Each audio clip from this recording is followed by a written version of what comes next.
5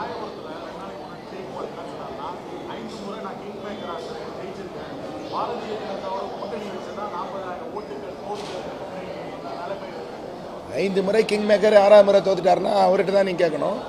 பாரதிய ஜனதா கட்சியுடன் கூட்டு வைத்ததுனால தான் அவர் அந்த அளவுக்காவது வாக்கு வாங்கினார். இல்லைனா வாக்கு போயிருக்கும். அந்த சமயத்தில் அவர் மேலே என்னென்ன குற்றச்சாட்டுகள் வந்து தெரியும்.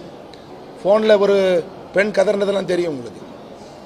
எவ்வளோ அவராலே அவருடைய பெயர் கேடப்பட்டு அவருக்கு வாக்குகள் சரிந்த நிலையில் கூட பாரதிய ஜனதா கட்சியினுடைய கூட்டால் தான் அந்த அளவுக்காவது மரியாதை கிடைச்சி வாக்கு வாங்கினார் தான் நான் சொல்லுவேன். ஏன்னா பாரதிய ஜனதா கட்சியினுடைய கூட்டு என்பது ஒரு ஊழல் இல்லாத ஆட்சியினுடைய கூட்டு, ஒரு மக்கள் நலன் சார்ந்த கூட்டு. அதனால் அவர் தோல்விக்கு அவர் காரணம். இப்பொழுது பழி சொல்கிறார். சரி, அந்த பழியை தோற்ற உடனே ஏன் சொல்லலை? ஏன்னா இந்த தேர்தலில் எங்களுடன் கூட்டு இல்லை என்ற காரணத்துக்காக பழியை தூக்கி எங்கள் மேலே போடுறான்னு அர்த்தமாதா? பரவாயில்ல, இப்போ நிற்க சொல்லுங்கள். வர சட்டமன்றத்தில் தனியாக கூட நிற்க சொல்லுங்கள், ஜெயிக்க சொல்லுங்களேன். தனி மனிதனுடைய ஒழுக்கம் தான் முக்கியம். யார் என்ன கூட்டாக இருந்தாலும் அவருக்கு தனி மனித ஒழுக்கம் இல்லாத காரணத்தினால் அவர் அந்த தோல்வியை சந்தித்தாரே தவிர மற்றபடி இவர் மேலே பழி போடுறது என்று ஏற்றுக்கொள்ள முடியாது. இன்றைக்கு பாரதிய ஜனதாவுடைய வேட்பாளராகிய நான் வட சென்னையில் எவ்வளவு ஆதரவு இருக்குன்னு எனக்கு தெரியும். அப்போது இந்த ஆதரவெல்லாம் அப்போ அவருக்கு கொடுக்கப்பட்டதுன்னு நான் எடுத்துக்க முடியும். அதனால் அவருடைய கூற்று பொய்யானது. இது வேண்டுமென்றே அரசியல் காரணத்துக்காக சொல்லப்பட்டது. அவருடைய தோல்விக்கு அவர்தான் காரணம்.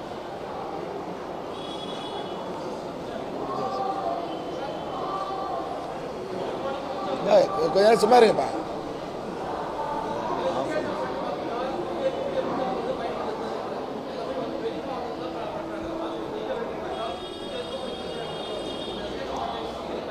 சார், நான் கூட முதல்ல யோசித்தேங்க, வட சென்னை பாராளுமன்ற வாக்காளர்களுக்கு நான் நல்லா குடி தண்ணீர் கொடுப்பேன். எப்படி சொல்கிறது, நம்மக்கிட்ட தான் இங்கே தமிழ்நாட்டில் ஆட்சி இல்லையே.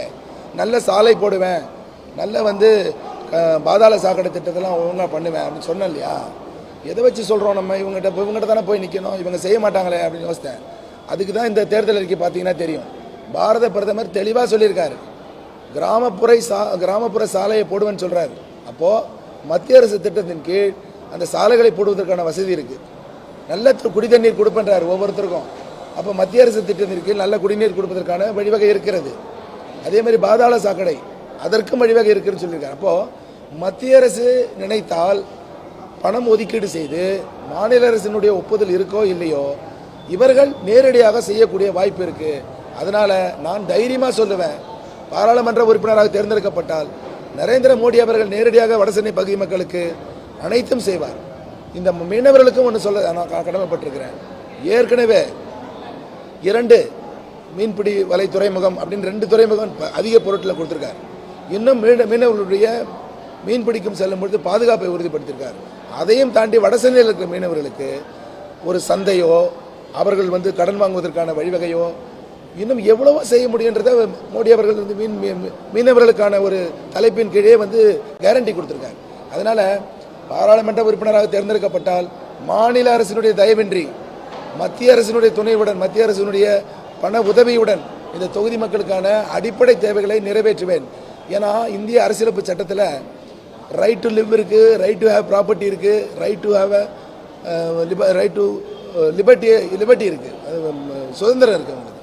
ஸோ இதெல்லாம் இந்திய அரசியலமைப்பு சட்டத்தில் இருக்கிறதுனால மத்திய அரசு அதற்கான வழிவகை செய்வதற்கான அனைத்து வாய்ப்புகளும் உண்டு. அதனால் நிச்சயமாக இதெல்லாம் என்னால் செய்ய முடியும்.